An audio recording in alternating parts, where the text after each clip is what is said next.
Oke, melanjutkan video tadi pagi.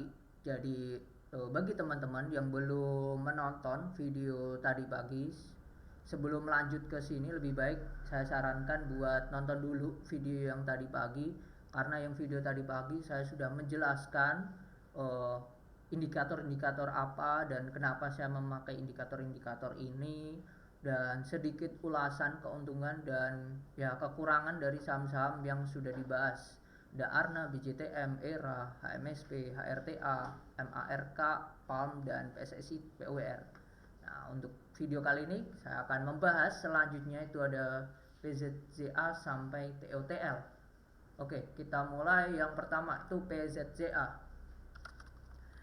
PZCA ini adalah salah satu, bukan salah satu ya, pemegang hak dari pendistribusian atau penjualan dari Pizza Hut.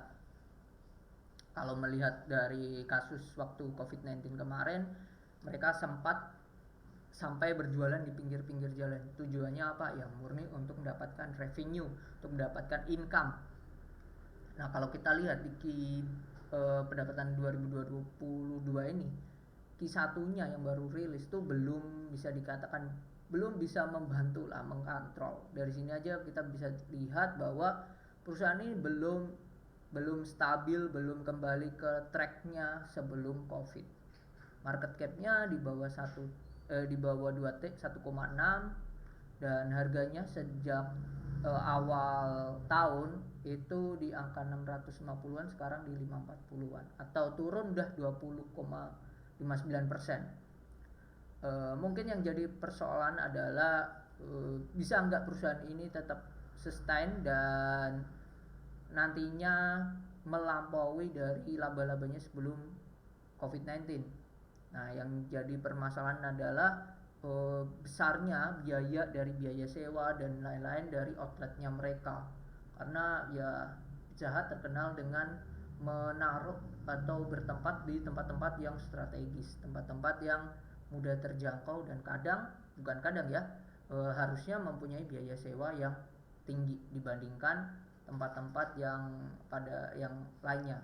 Nah, hal ini tidak hanya dengan pizza aja, ada Mapi, kalau nggak salah Pak Mapa itu juga terkendala, rabanya tergerus banyak dari biaya sewa dan lain-lain. Nah, itu kendalanya perusahaan-perusahaan yang memasarkan produk dari luar negeri di Indonesia.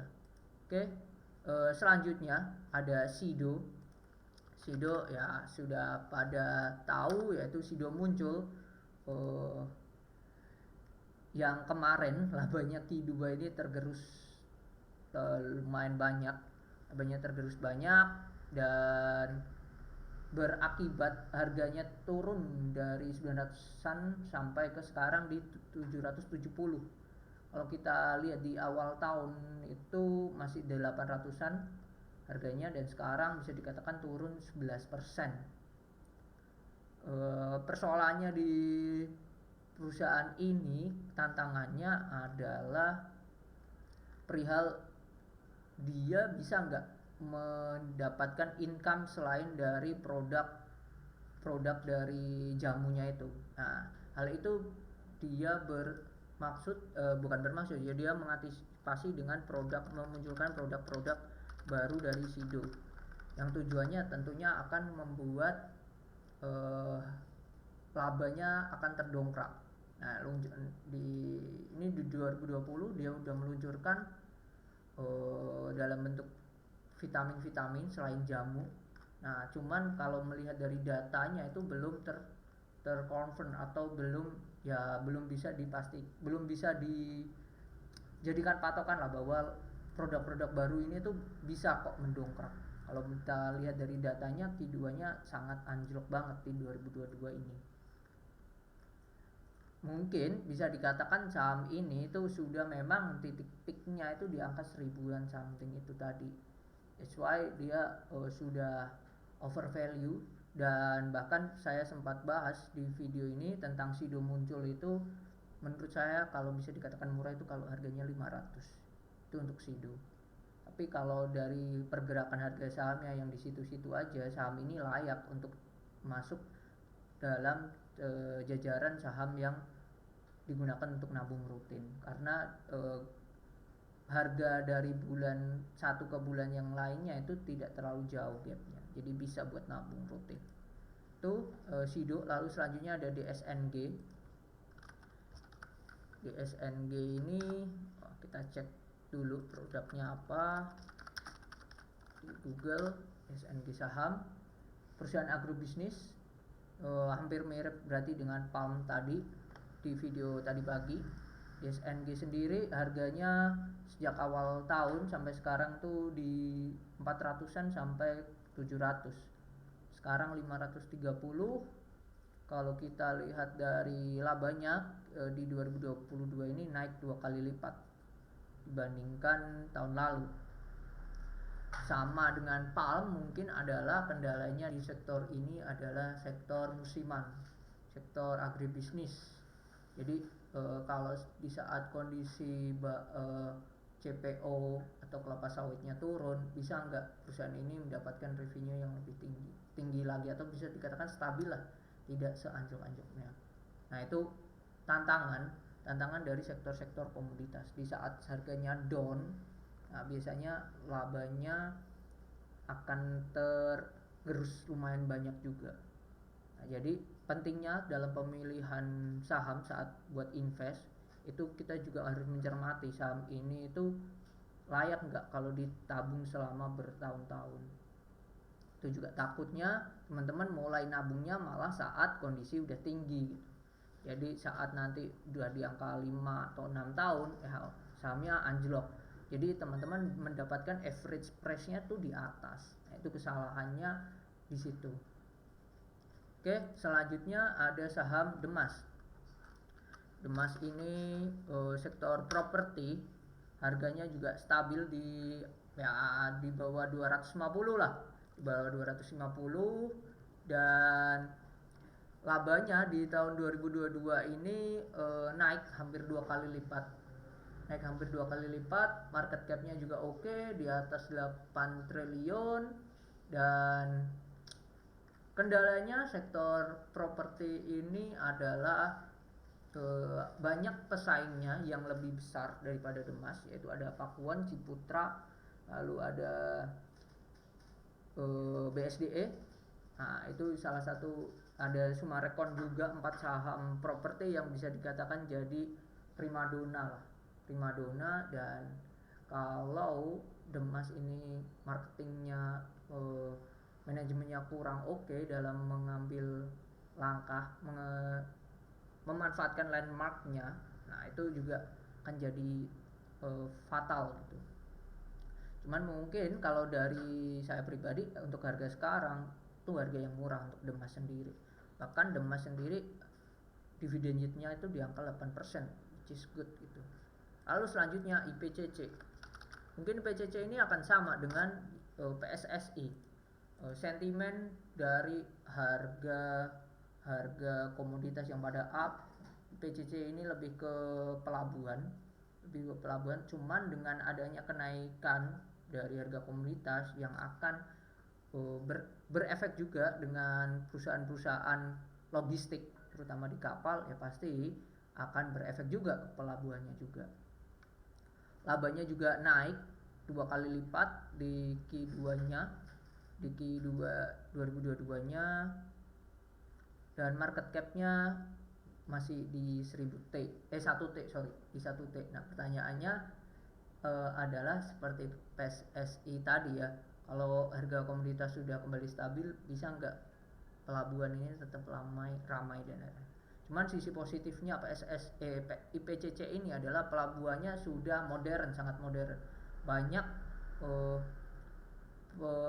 alat-alatnya, crane-nya ini udah digital, dan bisa dikatakan proses loading unloadingnya ini termasuk pelabuhan yang tercepat yang dimiliki mereka ya, termasuk pelabuhan yang tercepat di Indonesia. Oke, itu IPCC. Lalu selanjutnya ada JRPT. Wah, ini salah satu saham properti juga yang masuk di daftar sini. Harganya range di 500 sampai 400-an, dan sekarang di 480. labanya di Q2 ini ya stabil bisa dikatakan. Kendalanya ya sama dengan si Demes tadi, bisa nggak me, menyiasati dengan kompetitornya. Cuman sisi positifnya saham ini adalah cashnya ini gede banget, 900 miliar, hampir 1 T. Cashnya gede banget nih dari si JRPT ini. Tuh. Oke, selanjutnya ada SPTO. SPTO Surya Pertiwi. Kalau kita cek di Google SPTO saham, oh ini tidak ada penjelasannya dia bisnisnya apa. Kalau kita lihat di barang industri, oh dia barang industri, newsnya adalah ada hubungannya dengan namanya pembagian dividen. Oh dia ini berbagi dividen. Kita cek aja di Google SPTO ini perusahaan apa. Kalau kita lihat dari namanya, ini salah satu perusahaan produk perlengkapan bangunan. Jadi hampir mirip dengan yang namanya tadi si Arna. Mirip dan Arna, publiknya 40%, market cap-nya masih 1T, 1,5T. Nah, ini bisa jadi sisi positif dan negatif. Positifnya adalah mungkin tidak banyak yang tahu saham ini. Tidak banyak, market cap-nya masih kecil, jadi bisa saja ini saham ini termasuk saham mutiara dengan harga sampah. Nah, cuman kita perlu cek lagi di laporan keuangan tentang perusahaan ini, seoke itukah atau memang ya aslinya biasa saja, jadi wajar harganya. Jadi kalau dari saya SPTO ini harga sekarang murah apa enggak, saya belum bisa menyimpulkan. Nanti mungkin saya akan bahas di video ke depan tentang laporan keuangannya dari SPTO. Kalau lihat cashnya oke, 381 dengan market cap 1,5. Kalau kita bandingkan dengan Arna yang sama, itu dia cashnya tidak jauh beda, market capnya padahal 4 kali lipatnya dari SPTO. Jadi bisa dikatakan SPTO lebih oke lah dibandingkan Arna untuk secara sekilas ya. Oke, untuk selanjutnya ada TBLA. TBLA Tunas Baru Lampung. Ini makanan dan minuman sektornya. Labanya juga bisa dikatakan stabil di 2022 ini.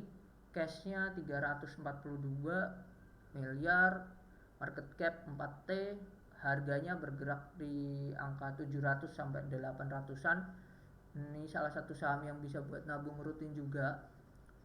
Bisa buat nabung rutin, dan ya kita cek produknya TBLA.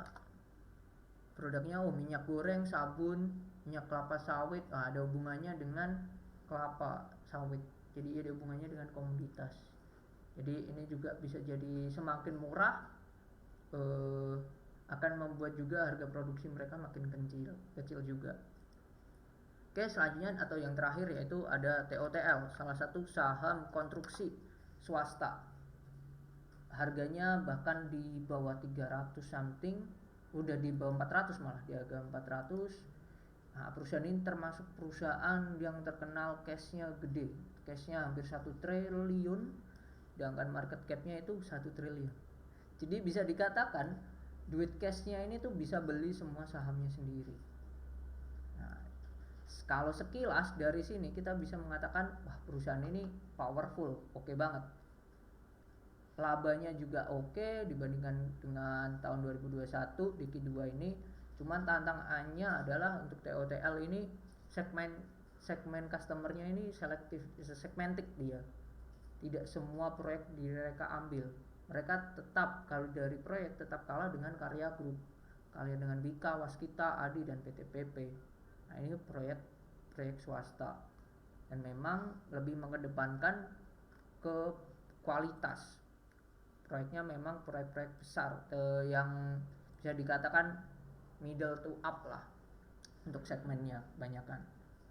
Jadi ini juga menarik, TOTL sama dengan SPTO. akan jadi salah satu saham yang akan saya bedah di laporan keuangannya. Apakah semenarik itu dengan cash besar dan market cap yang sejenis, setara dengan cashnya. Oke, mungkin itu dari list ini teman-teman bisa pilih sendiri mana aja saham-saham yang bisa dibuat nabung rutin ya. Tadi ada IJTM, ada ERA, ada PUWR, ada SPTO tadi juga bisa, ada TOTL, ada Demas itu juga bisa, dan aslinya juga ada HMSP, PSSI, dan IPCC juga oke. Cuman kendalanya adalah kalau kondisi PSSI dan IPCC, kalau kondisi komoditas sudah stabil, bisa nggak mereka mendapatkan laba seperti itu lagi, tantangannya itu. Nah, sedangkan perusahaan-perusahaan yang tadi yang bisa dikatakan musiman, ada agribisnis CPO tadi, kalau kondisi CPO-nya turun bisa nggak mereka dapat laba segitu lagi gitu. Dan khusus untuk Sampurna, perusahaan consumer good, tapi pertanyaannya adalah mampukah dia bertahan, bahkan bisa dikatakan setidaknya stabil lah dengan tuntutan atau tekanan dari pemerintah perihal cukai yang terus menerus dinaikkan. Mungkin itu untuk saham-sahamnya. Kita ada 18 saham. Apa aja saham yang menarik dan akan dipilih ya mungkin pilihan dari teman-teman sendiri. Kita hanya membantu mencarikan perihal eksekusi buy or sell-nya itu kembali ke diri teman-teman masing-masing dengan mempertimbangkan risikonya. Nah, itu. Mungkin itu video hari ini khusus kemerdekaan, dan kita kembali lagi di hari Kamis nanti. Kita kembali seperti biasa, ada video pagi, video siang, dan video malam. Sampai jumpa di video kita selanjutnya. Bye bye.